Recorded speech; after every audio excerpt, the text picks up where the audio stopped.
रब्बुपुरा में, तो इनका नाम बताया मैंने कहा ये मेरे पति हैं, मैं वहीं जा रही हूँ, मैं ठकुराइन हूँ, वो ठाकुर है। सीमा पाकिस्तान से नेपाल के रास्ते भारत होते हुए ग्रेटर नोएडा कैसे पहुंच गई?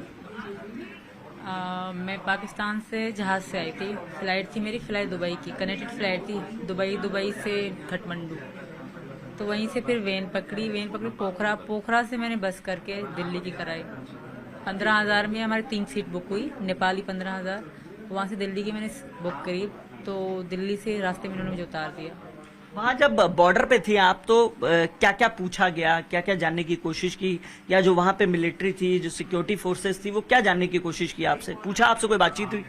एक ही आया था, ज़्यादा नहीं आया, मतलब नेपालियों ने तो मुझसे पूछा ही नहीं, मुझसे बात ही ना करी। जब नेपाल बॉर्डर क्रॉस कर रहे थे ना, तो उन्होंने मुझसे बात भी ना करी। मतलब ऐसा, जब बॉर्डर आने से पहले जो बस का कंडक्टर था उसने हमारे नाम लिख दिए थे कि सीमा, मेरे बच्चों का। आपने अपने बच्चों के नाम क्या बताए थे? जो हिंदू धर्म है, प्रेम का, राज, परी और मुन्नी। मैंने अपना सीमा और इनका सचिन पति का बताया था।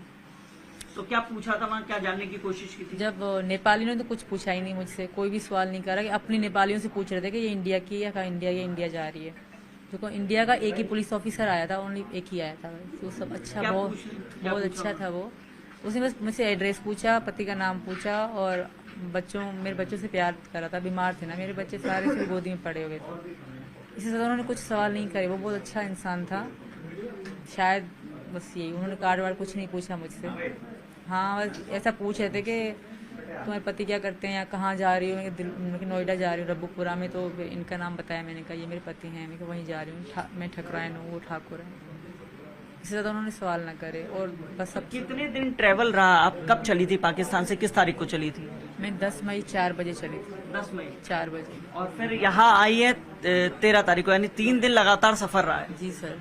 तो पहले यहाँ से दुबई गई, दुबई में तो आपके पति भी थे ना, मैं वो तो सऊदीया में है, पर मैं दुबई में थी। दुबई में मेरा फ्लाइट। इस दौरान 3 दिनों में कोई बातचीत हुई पति से? ना, इन दिनों में ना नहीं हुई। मैं उधर एयरपोर्ट के अंदर ही थी। एयरपोर्ट से बाहर हम गए ना, कनेक्टेड फ्लाइट थी ना, एयरपोर्ट से बाहर आउट नहीं जाने देते। तो वहीं से दूसरे जहाज में बिठा दिया। फिर काठमांडू 11 की सुबह में पहुंच गई काठमांडू। ठीक है, फिर काठमांडू के बाद वेन पकड़ी, मैं गई सीधा पोखरा, क्योंकि किसी ने मुझे कहा कि पोखरा से आपको दिल्ली की बस मिल जाएगी आराम से। अच्छा, किसी ने वहीं नेपाल में ही पता पड़ी ना, नेपाल लोग सब हिंदी कर लेते हैं, हिंदी बोल लेते हैं। ठीक है। तो मैं वहाँ से पोखरा गई। पोखरा में रात को रुकी, शाम में पहुंची। सुबह को बैठे जैसे मैं उतरी, तो शाम में हम पहुंचे और शाम को मैं सो गई। सुबह बच्चों का आराम करा, एक होटल रूम लिया। फिर सुबह को सवेरे हम निकले और दूसरे सुबह पहुंचे हम। देखिए, अब लगातार एक सवाल और पूछा जा रहा है कि सीमा यहाँ पहुँच गई है, इलीगल वे से पहुंची है, अब यहाँ क्या चाहती हैं? मैं यहाँ रहना चाहती हूँ, सचिन से शादी करके यहाँ की नागरिकता बनना चाहती हूँ, क्योंकि मैं वापस नहीं जाऊँ।